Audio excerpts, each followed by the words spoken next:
I ডোরো, বিস্কিটটা খেয়ে নে, আমি দিদাকে দিচ্ছি। আমার দিকে তাকিয়ে লাভ নেই, বিস্কিটটা ভেঙে ভেঙে দিচ্ছে, খেয়ে নে। দেখেছো, মুখ ঘুরিয়ে নিচ্ছে, খাবে না। ডোডো পিটাবো কিন্তু। খেয়ে নে পাপা, খেয়ে নে। আমার এখন কাজ আছে, আমি খাওয়াতে পারবো না, খেয়ে নে। দিদা তো ছোট ছোট করে ভেঙে দিচ্ছে, খেয়ে নে। দেখো শুধু তোমরা, দেখো মুখের মধ্যে ঢুকিয়ে দিচ্ছে, মুখ থেকে বের করে দিচ্ছে, দেখো খাবে না, মুখ ঘুরিয়ে নিচ্ছে।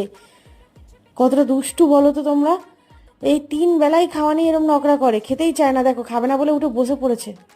খাবে না। বয়স্ক মানুষটা কখন থেকে চেষ্টা করে যাচ্ছে একটু খাওয়ানোর। দেখো শুধু দেখো, নাটকটা দেখো তোমরা। এই দুপুরবেলাও এই করে, রাতের বেলাও এই করে। শুধু করে না ট্রিট খাওয়ার সময়, ট্রিটটা দিলে টুক করে খেয়ে নিত এখন।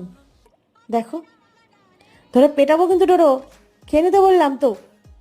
না খাইয়ে রাখবো, দিদা ছেড়ে দাও, ছেড়ে দাও, খাওয়াতে হবে না, ভালো লাগে না। 3 বেলায় খাওয়া নিয়ে এরম ঝামেলা। তোমরাই বলো, একে কি খাওয়ানো উচিত নাকি না খাইয়ে রাখা উচিত?